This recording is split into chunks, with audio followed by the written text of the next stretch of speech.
عزوز سلامتنا تقبلوا ناي زيتوب channel تعزبتي كميت أنحو نز وان زدلنيام زيناتات حيزلكم قريبا لخو نمكتالكم بخبر عدم كبرا سمعتي بركت بولو وانا حبريتاتات نابيتو مسسعانو أقدمو ملأختي دما نوتيفيكيشن نخبت حكم زيناتات بوان نختكتاتلون نزيتوب channel سبسكرايب بمقبار نايدول ملكت متواقعي ترسعوم نابتي سبر حبريتا مسنا مرح ماخلاي مبرا كبيد مزراقت إموير كبالهم إيران أبلع إسرائيل أبلع إيران نعزفها متقعتاتنا كيدا يركبالهم كبتنا مسائل متقعتات أبزنابتن كتسيلا مالهم نزو سعيبو بريزيدنت أمريكا دونالد جي ترامب كم عراقي آمنقو بمئتاو كلتين هاقرات تخصيدو كبلان ني إيران إسرائيل تمحتين مالهم نزو سعيبو زسمع زلو حدش حبريتا تاتالو بزرزر زسمعكم كخونيم بتخالي وغن كبرا سمعتي بعال سلطانات إيران حج مشاتق مجلس بمالهم أبلع إسرائيل زوسدو سقمتات حيلو كم زغتلون حساسي بمالهم إسرائيل بوغنا حجي اتوسدو زلا سقمتات إن حيلك كم زخيدا قاليت أتركب زلم بتخالي وغن حيلتات حتي كابلو ما تحيزوم مس إسرائيل ركب زلون ناي إسرائيل بانديران زنبل بلان مراخب كيح بحري عطوي كبلا أوي جمالهم حتي لو ما أبزوت مجلسي زغونة تكوننا إسرائيل مركب بغيح بحري أكد حلفني كبل قاليت لهم كتحالف تفتينا دما مولو بمولو كنعن واينا زبل خوينو حوت لما مشات بركت زبل بالاستيك مسائلات ناب إسرائيل بموجاف أوشت إسرائيل استفلا لعلامات كم زهرمو نعملخيت لهم أزب زملكاتون أتسمعوا حبريتا كليو كسامو داتا حبيركم نتنحو زرزر حبريتا تتارمزو حابيرنا نكتاتلهم بفلمام أما خلاي مبراق زكايل زلوخينات حجو انتقالي قتيل لهم إيران إسرائيل مسائلاتنا تكوسانا حدن زتقاق عزل واخينا بريزيدنت أمريكا دونالد جي ترامب وغنم توكسيدو أبلا بزبل إسرائيل إيران انت محتينا مالهم حلوة سورة إيران RGC لوم مشات أبزوت أو مجلتي نايتها قر سراويت أبتحت إسرائيل أب تركب استراتيجيكاوت ودباوت كتمام هايفا وشت أزركب عابي ناي بيتروكيميكال إندستري سفح ناي بلاستيك متقعتي كم زورة دلو بعلا أوي جلوم نا إيران بريس تلفزيون لوم مشات كم تصبهم أزنا إيران كبيد متقعت زتخيدا لوم نجوهنا إسرائيل نفرت وجب أبدو إيران استراتيجيكا ودوايت كتما أبزخونات مشهر زركب ناي كارول بيتروكيميكال نا إيران كوبانيا زفت أمتو لعل متقعت أير حنن مفداي زتفن وقت تاونا إيران جبر ملسي قبل قليت لهم سراويت مكلخة لإسرائيل IDF بوغنو لوم مشات أبزوت مجلتي أبدو معراب إيران أبزركب ناي بيتروكيميكال كومبلكس متقعتات كم زورة دب مجلات نايت متقعتي كند علامة إيران بالستيك مسائلات نمفراي اتتكاملهم فليات وسنت أقحت زفري تحت غرزتات ملو بملو معنا وزعلم مخاني أفليت زلهم نا إيران IRGC أبزوت ومجلت دما منجست إسرائيل ناي إيران السبيلاون ناي حيلي تحت غرزتات بمهرم أزجو حدا قنيات واتا جميرا لكبل أنكيغلهم كمزي زعام سلمت قعتي أبزو بازلو زخوني يكون ناي نوح ناي ندادن حيلن مأخلات ملو بملو أبناي متقعت علامة نخاطو زقبري بزبل زقالت أخوينو نزخل الشجر زفت أرات يونايتد ستيتس سيام أبلعلي كتب عالم نزور زخف مزاز بملؤ أمريكا حلفنت كم توسدون حالوا سورة إيران أبزوت أو مجلس يوافليت لهم أزي عزيزة تحساسب كينات مقداد سعيبهم بريزيدنت أمريكا دونالد جي ترامب حالة دبلوماسية من قصاصي كايدا لو تبهيل لهم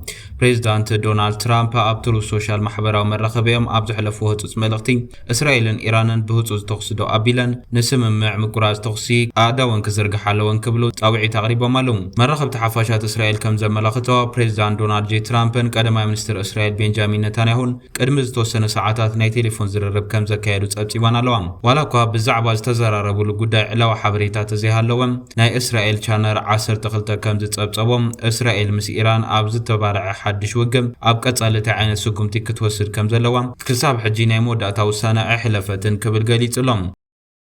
إيران إسرائيل أب ليبانوس أبلع لحزبولا تكايدو زلا متقعت انتقاريطام وتهدراو سقمتا كمتقدو ولاكا تحبرت بعد سلطانات إسرائيل قنا كابا مرارحا بوليتيكا نصر ممرحي نصبلنا كبليهم قليطام زلوم إذ كمزيلون دهالوا نيتانياهو لو ممشت مثل علوة أزز تسراويت مستمرت ومنستراتن تقاتلتي نايدحننت من مخار دحر مكيادهم بزعبا كونتات كينات اتزوبان مزتاي نايت كابيني بيت مخر دحننت بهوتوز كمز اكب حاد العلوي بعد سلطان إسرائيل نسيني نرقا قيس أمالهم وهاب قال منيستر قدات وطا إيران إسماعيل باقاي أب إيران أبزهابو غازيت أو مجلسي ኣሜሪካ ኣብቲ ዞባ ንዘጋጥም ዝኾነ ይኹን ናይ ኩናት ምግዳድ ቀጥታ ሓላፍነት ከም ዘለዋ ብምግላጽ ኣብ ዞባና ኣገዛዝኣ እስራኤል ምስ ኣሜሪካ ከይተሓባበረ ዝኾነ ስጉምቲ ክወስድ ዝብል ዝኾነ ኢራናዊ ኣይኣምንን እዩ። እስራኤል ካብ እተውርዶ ዘላ ሕድሕድ መጥቃዕታት ድሕሪት ኣሜሪካ ከም ዘላ ንፈልጥ ኢና። ብዘይ ኣሜሪካ እስራኤል ንኢራን ንምጥቃዕ ኣይትብገስን እያ ክብሉ ኣፍሊጦም ኣለዉ። ኣሜሪካ ኣብ ጉዳይ ምጥቃዕን ምክልኻልን ምስ እስራኤል ብሕቡእ ትሰርሕ ከም ዘላ ሓበሬታ ከም ዘለዎምን ዝገለጹ እቶም ወሃቢ ቃል እዚ ኩነታት ኣብ መንጎ ኣሜሪካን ኢራንን ኣብ ስእነት ምትእምማን ዝካየድ ዘሎ ናይ ሚስጥር መልእኽታት ምቅያር ዲፕሎማስያዊ ጻዕርን ከም ዝዘራረጉ እዮም ገሊጾም ዘለዉ። ኢራን ዝሃብተመ ዩራኒየም ናብ ወጻኢ ሃገር ንምስግጋር ተሰማሚዓላ ብዝብል ብዛዕባ ዝስማዕ ወረ ተሓቲቶም እንትመልሱ ኣብዚ ሕጂ ሰዓት ዝካየድ ዝኾነ ይኹን ዲፕሎማስያዊ ርክብ እቲ ኩናት ኣብ ዘቋርጸሉ ኩነታት ዘድሃበ ጥራሕ ከም ዝኾነ ብምግላጽ ዝተረፈ ወረ ብምሉእ ናይ መራኸብቲ ሓፋሻት ግምታት ምዃኑ እውን ሓቢሮም ኣለዉ። ኣብ ተመሳሳሊ እዋን ነበር ሚኒስትር መከላኸሊ እስራኤል ዮአብ ጋላንት ንኣርሚ ራድዮ ኣብ ዝሃብዎ ቃለ መሕትት እስራኤልን ኣሜሪካን ናይ ኢራን ዝሃብተመ ዩራኒየም ብኣካላዊ ሓይሊ ካብታ ሃገር ከውፅኦ ይግባእ ነይሩ ብዝብል ነቒፎም ይርከቡ ኣለዉ። ቅድም ክብል እቲ ዩራኒየም ኦፕሬሽን ኣካይድና እንተነውፅኦ ነርና ሕጂ እዚ ኣይመጋጠመን ክብሉ እውን ተሰሚዖም ኣለዉ። ዝሃብተመ ናይ ኢራን ዩራኒየም ሒዝኩም እንተደኣ ወፂኹም ናይ ኢራን ናይ 30 ዓመታት ናይ ኒውክሌር ቦምባ ምዕጣቕ ባህጊ ንድሕሪት ክትመልስዎ ኢኹም ክብሉ እውን ገሊፆም ኣለዉ። ናይቲ ወፍሪ ቀንዲ ዕላማ ክኸውን ዘለዎ እዚ ቅድም ክብል እውን ክኸውን ነይርዎ ክብሎ ተሓሳሲቦም ኣለዉ። ሕጂ እውን እንተኾነ እቲ ኩናት እናተጋደደ ስለ ዝኸይድ እዚ ጉዳይ ፈላማይ ኣጀንዳና ክንገብሮ ኣለና ክብሉ እውን ገሊፆም ይርከቡ ኣለዉ። እዚ ከምዚ ኢሉ እንዳሃለ ወጥሪ ማእኸላይ ምብራቕ ኣዝዩ ዝተሓላለኸ ክኸውን ዝገበረ ኣጋጣሚ ድማ ቅድሚ ዝተወሰነ ሰዓታት ተሰሚዑ ኢሎም ምስ ኢራን ዕቱብ ሕብረት ዘለዎ ናይ የመን ዕጡቕ ሕቲ ዝወሰዶ ሓያል ስጉምቲ ኣዊጅሎም። ሓይልታት ሕቲ ሎሚ ምሸታ ኣብ ዘውፅኡ ዕላዊ መግለጺ ኣብ ስትራቴጂካዊ መስመር ቀይሕ ባሕሪ ኣብ ልዕሊ ንግዳውያን ካልኦት መራኸቢ እስራኤል ሙሉእ ብሙሉእ እገዳ ከም ዘንበሩ ዕላው ገይሮም ኣለዉ። ሕቲ ከም ዘፍለጦ እንተደኣ ኮይኑ መስመር ቀይሕ ባሕርን ባብኤል መንደብ ሓዊሱ ምስ እስራኤል ርክብ ንዘለወን መራኸቢ ብምሉአን ካብ ሎም ኣትሒዙ ዕፁብ ምዃኑ ኣዊጁ ዘሎ ወሃቢ ቃል ሕቲ ኣብ ዝሕለፉ መልእኽቲ ዝኾነ እትኾን ናይ እስራኤል ንብረት ብናይ እስራኤል ትካል ዝትመሓደር ወይ ድማ ናይ እስራኤል ባንዴራ ዘንበልብላን ምስ እስራኤል ርክብ ዘለወን ንግዳውያን መራኸቢ ብምሉአን ካብ ሎም ኣትሒዘን ቀጥታ ናይ መጥቃዕታትን ዒላማ ክኾና እየን ክብል ኣፍሊጡሎም። ሕቲ ብምውሳኽ ሎም ኣብ ዝሕለፉ መልእኽቲ ናብ ግዛኣታት እስራኤል ብርክት ዝበሉ ባለስቲክ ሚሳኤላት ከም ዘወንጨፎም ሚሳኤላት ብምሉኦም ኣብ ውሽጢ እስራኤል ዝተዓለመሎም ዒላማታት ከም ዝሃረሙን ገሊጹሎም። ሰራዊት እስራኤል ብወገኑ ካብ የመን ዝተተኮሱ ሚሳኤላት ከም ዘለለየን ስርዓት መከላኸሊ ኣየሩ ሚሳኤላት ንምፍሻል ምንቅስቓስ ከም ዘካየደን ድሒሩ ድማ ካብ የመን ዝተበገሱ ሚሳኤላት ከም ዘፈሸለን እዩ መንግስቲ እስራኤል ገሊጹ ዘሎ። ማዕኸን ዜና AFP ከም ዝበሎ ናይ ዓለምና መስመር ንግዲ 12 ሚእታዊት ዝኸውን ዝሓልፈሉ ናብ ስዊዝ ካነል ብቐጥታ ዘምርሕን ቀይሕ ባሕሪ ሕቱ ዘውረዶ እገዳ ዓለም ለኻዊ ናይ ኢኮኖሚያዊ ወጥሪ ዘናውፂ ክብል ገሊጽዎ ኣሎም። መጻብ ሆርሙዝ ብኢራን ብምዕፃው ምኽንያት ቀይሕ ባሕሪ ኣብቲ ዞባ ንዘለዎ ነዳዲ ዝልእኻ ሃገራት ወሳኒ መሰጋገሪ ኮይኑ ኣብ ዝቐጸለሉ ወሳኒ እዋን እገዳ ሓይልታት ሕቱ ምምጽኡ ዋጋታት ኢንሹራንስ ባሕሪ ብዝለዓለ ኩነታት ንኽንህር ከም ዝገብሮን ናይ ዓለም ሰንሰል ቀረብ ኣብ ወጥሪ ከም ዘእትወን እውን ኣጠንቂቑ ይርከብ ኣሎም። ናብቲ ኻሊእ ዜና ምስ ንሰግር ካይሮ መራሕቲ ኤርትራን ግብፅን ብዛዕባ ምርጋቕ ቀርኒ ኣፍሪካ ከም ዝተዘራረቡ ተገሊጹሎም። መራሕቲ ኤርትራን ግብፅን ብዛዕባ ፀጥታ ቀይሕ ባሕርን ቀርኒ ኣፍሪካን ከም ዝተዘራረቡ ተሓቢሩሎም። ትማሊ ምሸት ናብ ርእሰ ከተማ ካይሮ ዝኣተወ ፕሬዚዳንት ኢሳያስ ኣፈወርቂ ሎሚ ምስ ግብፃዊ መዘኑ ዓብደልፈታሕ አልሲሲ ተራኺቡሎም። ብወገን ካይሮ ዝወፅእ ሓበሬታ ከም ዘመልክቶ ክልቲአን ሃገራት ኣብ ቀርኒ ኣፍሪካ ምርግጋዕ ንምስፋን ብሓባር ክሰርሕ ኣገዳሲ ምዃኑ ጠቒሱሎም። ፕሬዚዳንት አልሲሲ ከም ኣካል ሃገራዊ ድሕነት ግብፂ ብምውሳድ ፀጥታዊ ምርጋዕ ቀርኒ ኣፍሪካ ንምዕቃብ ዘለዎ ደገፍ ደጊሙ ኣረጋጊጹ ይብል እቲ ብቤት ጽሕፈት ፕሬዚዳንት ግብፂ ዝወፀ መግለጺ። ክልቲአን ሃገራት ኢትዮጵያ ኣፍ ደገ ቀይሕ ባሕሪ ንምውናን ትገብሮ ዘላ ምንቅስቓስ ንላዕላውነት ግዛኣታዊ ሓድነት ሃገራት ዝዳፈር እዩ ብምባል ክነቕፋ ምጽንሐን ይዝከር። ኣዲስ ኣበባ ብወገና ኣስመራን ካይሮን ኣብቲ ዞባ ዘይምርጋእ ይፈጥራ ከም ዘለዋ ትኸስስ። ክልቲኦም መራሕቲ ብዛዕባ ዝቕፅል ዘሎ ደማዊ ኩናት ሕድሕድ ሱዳን እውን ተዘራሪቦም ኣለዉ። ግብፂ ንሓድነት ላዕላውነት ፀጥታ ምርጋዕን ሱዳን ዘለዋ ደገፍ ፕሬዚዳንት አልሲሲ ደጊሙ ኣረጋጊጹ ዝበለት ሓበሬታ ሱዳን ናብ ድንበር ምርግጋዕ ንምምላስ ደገፍ ከም ዘድልያውን ተረዳዲኦም ክብል ይውሰኽ። ነቲ ኤርትራዊ መራሒ ምስ ፕሬዚዳንት አልሲሲ ክራኸብ ምኽኣሉ ብምምስጋን ኣብ ክልቲአዊ ዝምድናታት ዝተረኣየ ጎስጓስ ግብፂ ንልምዓት ኤርትራ ዘለዎ ደገፍን እውን ይኢድሎም። እንተኾነ ክልቲአን ወገናት ክፍርሞ ዝጸንሓ ክልታዊ ምርድዳእት ይኹን ስምምዓት ኣብ ምንታይ ከም ዝበፅሐ ብንጹር ኣይተገለጸን። ኣብ ዝቐረበ እዋን ኣብ መንጎ ክልቲአን ርእሰ ከተማታት ጽዑቕ ዲፕሎማስያዊ ምብፅጻሕ ክግበር ምጽንሑ ይዝከር። ኣብ ዝሓለፈ ወርሒ ብሚኒስትር ጉዳያት ወፃኢ ግብፂ ዝምራሕ ላዕለዎት ሓለፍቲ ትካላት መንግስቲ